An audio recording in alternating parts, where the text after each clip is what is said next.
आज समय आ चुका है उन तमाम रिसर्च सेटअप्स को पैकअप कहने का जो ह्यूमन एवोल्यूशन को लेकर चल रहे हैं, क्योंकि आज से करीब 4000 करोड़ साल पहले धरती पर लाइफ की शुरुआत हुई थी और हम हर दौर में बदलते रहे।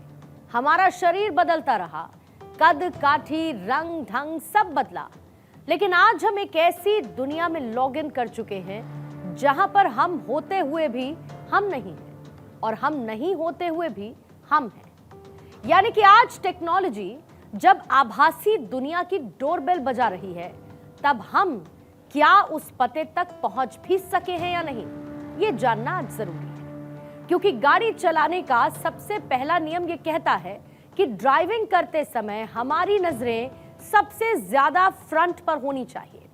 इसके साथ ही बैक और रेयर मिरर्स पर भी हमें ध्यान देना चाहिए। आज ह्यूमन इवोल्यूशन का चैप्टर बैक मिरर से देखा जा सकता है, लेकिन फ्रंट मिरर से हमें वो आभासी दुनिया दिखती है जिसका वैश्विक नामकरण एआई के रूप में हो चुका है। और लेफ्ट राइट के मिरर में हमें इस वक्त चीन और अमेरिका दिखाई दे रहे हैं। ऐसे में आज हम स्थिति के जीपीएस में भारत की उस पोजीशन के कोऑर्डिनेट्स के बारे में आपको बताएंगे, जिसको रिफ्रेश करने के बाद आपको भी सुनाई देगा that you reached your destination। और यही है आज की हमारी A Short Trip to India story.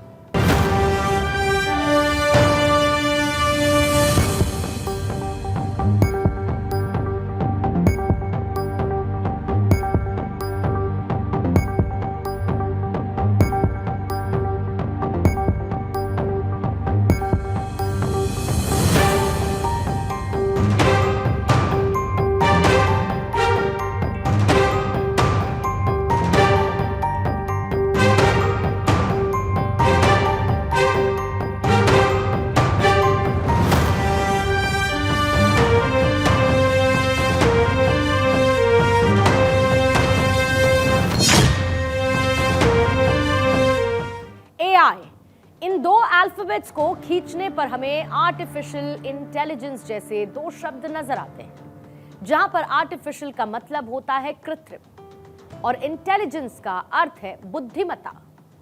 आज दुनिया में इस एआई ब्रेन का हाईएस्ट आईक्यू अमेरिका का है और इसके बाद एक जुगाड़ू सेटअप लगाकर चीन भी अपनी कृत्रिम होशियारी दिखा रहा है। लेकिन इन सब के बीच भारत का एआई आईक्यू क्या है?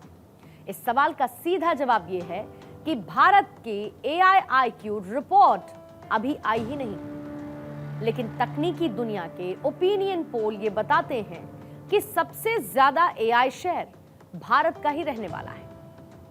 आज पूरी दुनिया इस बात को जानती है कि जो बीत गया सो बीत गया। आने वाला कल एआई का है, आने वाला कल ईवी का है और जिसका इस क्षेत्र में होल्ड होगा वो ही देश आने वाले कल का सुपर पावर होगा। इस मामले में फिलहाल आज की सुपर पावर अमेरिका को सबसे बड़ी टक्कर या फिर यूं कहें चोट चीन ने दी है। सबसे पहले आपको कॉन्टेक्स्ट के साथ पूरी बात बता देते हैं। तो दरअसल बीते दिन चीन की फैक्ट्रीज और लैब्स में एक चीनी जुगाड़ से चीन के इंजीनियर्स ने एक ऐसा एआई चैटबॉट बना दिया जिसे अमेरिका के खिलाफ टेक युद्ध का सायरन माना जा सकता है। और इसे आप ऐसे भी समझ सकते हैं कि अगर आज अमेरिका खुद को सुपर पावर कह पाता है तो इसके पीछे की वजह है वो इंडस्ट्रियलाइजेशन, डिजिटलाइजेशन, टेक रिवॉल्यूशन जिसने अमेरिका को टॉप पर रखा है। लेकिन अब उसका ये पद, उसकी ये पोजीशन चीन की तरफ से चैलेंज की जा रही है। चीन ने डीप सीक नाम का एक ऐसा एआई मॉडल लॉन्च किया जिसकी चर्चा पूरी दुनिया में होने लगी है और लोग चैट जीपीटी, गूगल जेमिनाई पर भी इसी के बारे में जानकारी लेने लगे हैं। यानी कि अमेज़न, गूगल, ओपन एआई जैसी बड़ी बड़ी कंपनीज को इस एक चाइनीज कंपनी ने पीछे छोड़ दिया है। इस एआई टूल को बनाने वाले का नाम है लियांग वेनफेंग और इन्होंने डीप सीक से पूरी दुनिया को हिलाकर रख दिया। डीप सीक लॉन्चिंग के सिर्फ 24 घंटे के अंदर ही अमेरिकी कंपनी NVIDIA को करीब $600 अरब का घाटा करवा चुका है और लियांग ने इस एआई मॉडल को टेक की दुनिया में कहें तो कौड़ियों के भाव में बनाया है। जहां पर चैट जीपीटी को बनाने में 863 करोड़ रुपए से भी ज्यादा का खर्च हुआ, तो वहीं डीप सीक को बनाने में सिर्फ 49 करोड़ का एक्सपेंडिचर हुआ। और यही वो वजह है कि आज ये पूरी दुनिया में एक तरीके से छा चुका है।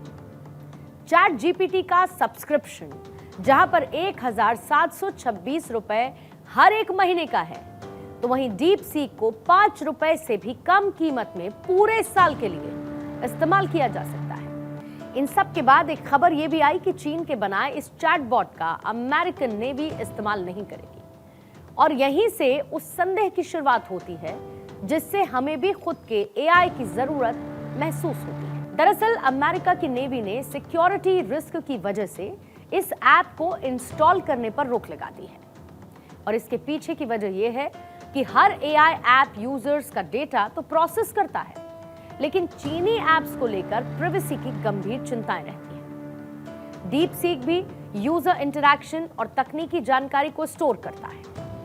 ये डेटा सिर्फ कंपनी के सर्वर तक सीमित नहीं रहता है, बल्कि चीनी सरकार तक पहुंचने की संभावना भी रहती है। चीन के साइबर सिक्योरिटी कानूनों के तहत सरकार किसी भी समय वहां की कंपनी से यूजर डेटा की मांग कर सकती है।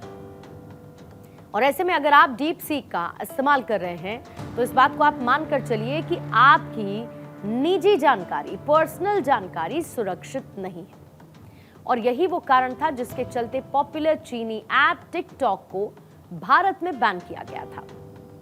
कई यूजर्स ने भी यह पाया कि डीप सीक से सवाल जवाब करने के दौरान ये कई ऐसे मुद्दों पर जवाब ही नहीं देता जो कि चीन की सरकार के लिए संवेदनशील, सेंसिटिव है। चलिए एग्जाम्पल के लिए, डीप सीक साल 1989 के टियानमेन स्क्वायर मैसेकर या फिर भारत चीन सीमा विवाद से जुड़े हुए सवालों का जवाब देने से पीछे हट जाता है।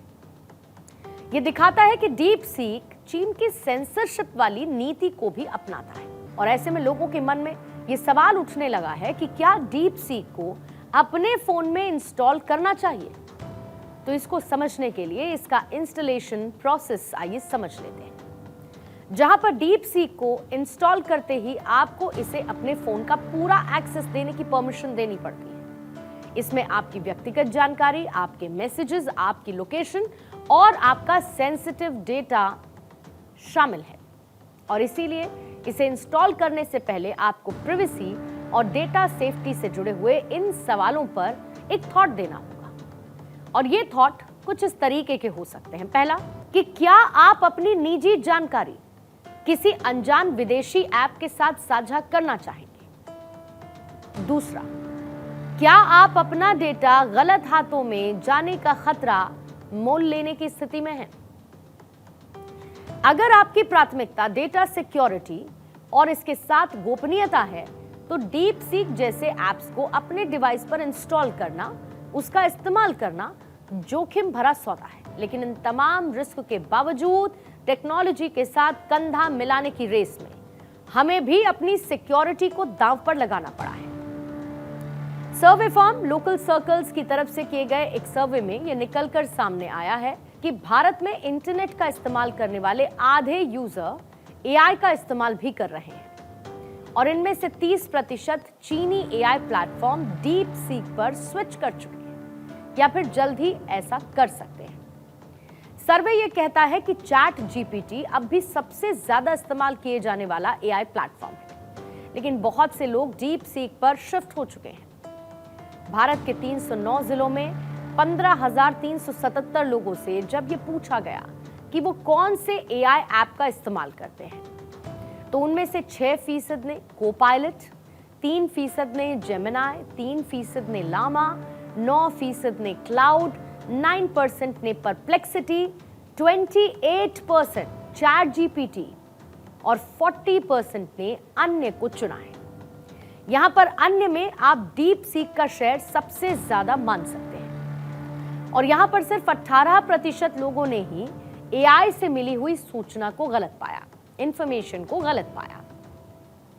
एआई का इस्तेमाल करने वाले 66% लोगों ने यह बताया कि वो सिर्फ इंफॉर्मेशन के लिए ही इसका इस्तेमाल करते हैं। तो वहीं 25% लोगों ने कहा है कि वो अपने बाकी कामों के लिए भी एआई की मदद लेते हैं। ऐसे में आज हमारे देश में ये सवाल भी पूछा जाने लगा है कि आखिर हम इस आर्टिफिशियल इंटेलिजेंस की दौड़ में, इस रेस में कहां पर खड़े हैं। तो इसका पहला जवाब तो ये है कि जो खुद आईटी मिनिस्टर अश्विनी वैष्णव ने दिया, जहां पर उन्होंने ये बताया कि भारत जल्द ही चैट जीपीटी जैसा एक एआई मॉडल लाने वाला है। आईटी मिनिस्टर अश्विनी वैष्णव एक प्रेस कॉन्फ्रेंस करते हुए एआई मिशन पर बात कर रहे थे, जहां पर उन्होंने ये बताया कि भारत खुद के लार्ज लैंग्वेज मॉडल यानी कि LLM पर काम कर रहा है और ये 10 महीने में तैयार हो जाएगा। हमारा फोकस ऐसे एआई मॉडल्स बनाने पर रहेगा जो कि भारतीय कॉन्टेक्स्ट और कल्चर को लेकर चले। Our own foundational model where the Indian context, the Indian languages, the culture of our country, where the biases can be removed, where the data set is basically for our country, of our country, for our citizens. That process will start today, and we believe that there are at least 6 major developers who will be able to create foundational models in the next 8 to 10 months on the outer limit. सरकार इस लक्ष्य तक पहुंचने के लिए एक विशाल, एक huge AI infrastructure तैयार कर रही है। इसमें 18,000 जीपीयूज यानी कि ग्राफिक्स प्रोसेसिंग यूनिट्स का एक अल्ट्रा मॉडर्न डेटा सेंटर शामिल होगा। इसे आप ऐसे भी समझ सकते हैं कि डीप सीक एआई को 2000 जीपीयू से ट्रेन किया गया, वहीं चैट जीपीटी को 25,000 जीपीयू से ट्रेन किया गया और हमारे पास 15,000 हाई एंड जीपीयूज मौजूद हैं और ये भारत के एआई एम्बिशंस को मजबूती के साथ सपोर्ट करेगा। इसके साथ ही मोदी सरकार ने 18,000 जीपीयूज वाली कंप्यूट फैसिलिटी को तैयार किया है, जिसे स्टार्टअप्स, रिसर्चर्स और डेवलपर्स के लिए जल्द ही अवेलेबल करा दिया जाएगा। आप यहां पर यह भी समझ सकते हैं कि किसी भी लैंग्वेज मॉडल को ट्रेन करने में हाई एंड जीपीयूज की जरूरत होती है। जीपीयूज को लार्ज लैंग्वेज मॉडल ट्रेन करने के लिए इस्तेमाल किया जाता है और ये बेसिकली ग्राफिक्स कार्ड होते हैं, लेकिन ये एआई के लिए खास तौर पर स्पेसिफिकली डिजाइन किए गए होते हैं। नॉर्मल जीपीयू से भी काम चल सकता है, लेकिन वो इतने एफिशिएंट नहीं होते हैं। भारत में बीते साल इंडिया एआई मिशन को कैबिनेट से मंजूरी मिली थी और इसके तहत करीब 10,000 करोड़ के एआई मिशन को लॉन्च किया जाएगा। इसके अंदर एआई कंप्यूटिंग इकोसिस्टम को मजबूत करने से लेकर एआई स्टार्टअप्स को बढ़ावा देना शामिल होगा। इंडिया एआई मिशन के तहत टेक्नोलॉजी के अलावा दूसरे सेक्टर्स में भी एआई का यूज किया जाएगा। इसमें हेल्थ केयर, एजुकेशन, एग्रीकल्चर और वेदर फोरकास्टिंग शामिल रहेगी। इसका मतलब यह है कि हम भी ज्यादा दूर नहीं हैं, बस नीति और नियत की जरूरत है तो हमें इस टेक वॉर में जीत की तरफ नेविगेट कर सकती है। और यही वो वजह है कि अमेरिका से खुद चैट जीपीटी के फाउंडर और ओपन एआई के सीईओ सैम ऑल्टमैन को भारत आना पड़ा, जहां पर उन्होंने केंद्रीय आईटी मंत्री अश्विनी वैष्णव से मुलाकात की, जहां पर टी कॉफी के साथ एआई इकोसिस्टम बनाने पर चर्चा हुई। सैम ऑल्टमैन के साथ इस मुलाकात की मुख्य वजह भारत के एआई स्टैक को विकसित करना है, जिसमें जीपीयूज, मॉडल और एप्स को तैयार करना शामिल है। इस चर्चा के बाद आईटी मिनिस्टर ने सैम ऑल्टमैन के साथ सहयोग के बारे में बताया और साथ ही ये भी कहा कि सैम ऑल्टमैन भारत के साथ पार्टनरशिप करने को तैयार है। सैम ऑल्टमैन ने ओपन एआई के लिए भारत को जरूरी बताया और ये कहा कि भारत के पास ग्लोबल मार्केट में एआई लीडर बनने की पावर है। उन्होंने आगे ये भी बताया कि भारत तेजी से एआई टेक्नोलॉजी को अडॉप्ट करता है। बीते 1 साल में भारत में ओपन एआई का यूजर बेस 3 गुना तक बढ़ चुका है। सैम ऑल्टमैन ने भारत के एआई सिस्टम बनाने के ब्लूप्रिंट की तारीफ करते हुए प्रधानमंत्री नरेंद्र मोदी के विजन की भी सराहना की है। India is an incredibly important market for AI in general, for OpenAI in particular. It's our second biggest market, tripled users here in the last year. So I think India should be doing everything. I think India should be one of the leaders of the AI revolution. It's really quite amazing. दुनिया अब AI की तरफ बढ़ रही है। 10 और 11 फरवरी को France के पेरिस में AI एक्शन समिट होने जा रहा है और इस समिट में प्रधानमंत्री नरेंद्र मोदी भी शामिल होंगे। AI एक्शन समिट की मेजबानी भारत और फ्रांस जॉइंटली कर रहा है और इसीलिए इस समिट की अध्यक्षता प्रधानमंत्री नरेंद्र मोदी और फ्रांस के राष्ट्रपति इमैनुअल मैक्रों करेंगे। इस इवेंट में आर्टिफिशियल इंटेलिजेंस के बदलते रूप और उसके इस्तेमाल के तौर तरीकों पर बड़ी चर्चा हो सकती है। इस इवेंट में 100 से ज्यादा देश हिस्सा लेंगे और यहां पर आर्टिफिशियल इंटेलिजेंस के फ्यूचर को लेकर कई बड़े फैसले किए जा सकते हैं। यह समिट 5 सब्जेक्ट्स पर फोकस रहने वाला है, जिसमें पहला है पब्लिक इंटरेस्ट, दूसरा है फ्यूचर ऑफ एआई, तीसरा है एआई इनोवेशन, चौथा है ट्रस्ट इन एआई और पांचवा ग्लोबल एआई गवर्नेंस। इस समिट से पहले एआई को लेकर प्रधानमंत्री नरेंद्र मोदी का विजन बहुत क्लियर है, जो सिर्फ उनके भाषणों में नहीं बल्कि उनके एक्शंस में भी रिफ्लेक्ट होता है। प्रधानमंत्री मोदी भारत के लिए एआई को डबल एआई के रूप में परिभाषित करते हैं। उनका कहना है कि भारत के पास 2 एआई हैं, पहला आर्टिफिशियल इंटेलिजेंस और दूसरा एस्पिरेशनल इंडिया, और इन दोनों एआईज की मदद से भारत एआई इकोसिस्टम को लीड कर सकता है। और प्रधानमंत्री की इसी विजन का एक हिंट हमें बीते 1 फरवरी को पेश किए गए देश के बजट में भी दिखता है, जहां पर एआई एजुकेशन के लिए 500 करोड़ रुपए का बजट अलॉट हुआ। इसके तहत एआई एक्सीलेंस सेंटर बनाए जाने की बात बजट में की गई है। अब जब एआई की बात होती है, कुछ लोगों को अब ये शब्द फैशन में है तो बोला जाता है, लेकिन मेरे लिए सिंगल एआई नहीं है, डबल एआई। भारत की डबल ताकत है। एक एआई आर्टिफिशियल इंटेलिजेंस, दूसरा AI aspirational India. I had announced 3 centers of excellence in artificial intelligence for agriculture, health, and sustainable cities in 2023. Now a center of excellence in artificial intelligence for education will be set up with a total outlay of 500 crores.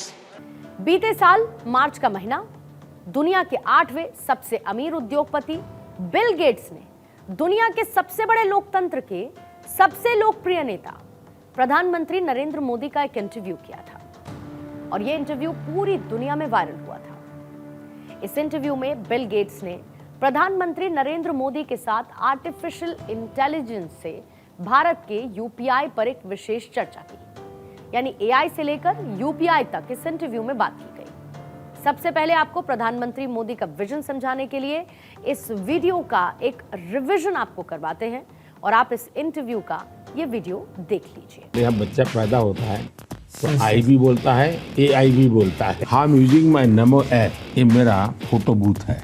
अब आप selfie ले लीजिए इस पर। Wow. अब आप पूरी कहानी समझ चुके हैं। जिन लोगों को आज इस बात पर संदेह होता है कि क्या भारत कभी चीन और अमेरिका को पीछे छोड़कर एआई जैसी टेक्नोलॉजी में लीड ले पाएगा, तो उसका जवाब छिपा है यूपीआई में। यानी कि अगर भारत के एआई भविष्य को समझता है तो आपको भारत के यूपीआई इतिहास को पढ़ना होगा। साल 2017 में विपक्ष ने सदन में यूपीआई का मजाक बनाते हुए कहा था कि क्या भारत में कभी यह संभव हो पाएगा कि आप एक सब्जी वाले से टमाटर और प्याज खरीदें और इसके बदले में ऑनलाइन ट्रांजैक्शन कर सकें। आज विपक्ष के इस मजाक का जवाब क्या हो सकता है वो आप बखूबी जानते हैं। साल 2024 में ही 172 बिलियन यूपीआई ट्रांजैक्शंस हुए, जिसके जरिए 247 ट्रिलियन ट्रांसफर किए गए और यह आंकड़ा साल 2023 में 46% ज्यादा है। अब आप देख लीजिए, 247 ट्रिलियन तो कई देशों की इकोनॉमी नहीं है। आज उससे ज्यादा तो हमारे देश में सिर्फ कैशलेस ट्रांजैक्शंस होते हैं और ये वो हकीकत है जो आंकड़ों की शक्ल में आज हम सबके सामने है। ऐसे में आज ये बात हम बिना किसी हिचकिचाहट के कह सकते हैं कि जिन देशों को ऐसा लगता है कि हम एआई में कुछ नहीं कर सकते, तो उन्हें ये जान लेना चाहिए कि भारत उनका एआई ठिकाने लगाने की क्षमता रखता है। And it's just a matter of time, क्योंकि हम चीन की तरह जुगाड़ू काम कर चीनी सामान जैसी छवि नहीं बनाना चाहते, ना ही अमेरिका की तरह पैसों के पहाड़ पर अपना झंडा फहराना चाहते हैं। हम वैल्यू फॉर मनी के साथ वो बनाना चाहते हैं जो सिर्फ सत्ता, सहूलियत और साम्राज्य के शिखर पर बैठे लोगों को ही ना मिले, बल्कि ये तकनीक उनके हिस्से में भी आए जिनके इससे विश्वविद्यालय नहीं आ सके हैं, जिनके हिस्से चमकती किस्मत नहीं आ सकी है, जिनके हिस्से इतिहास की ठोकरें रही, गरीबी रही, मजबूरी रही। हर किसी के हाथ में अब तकनीक का चिराग होगा, उसे अपनी मेहनत से घिसना अब आपका हाथ होगा। ये भारत की कोशिश है दुनिया बदलने की। शून्य से शुरुआत कर दुनिया को शून्य दिया, और अब समय है भारत की सफलताओं से हर संदेह को शून्य करने की।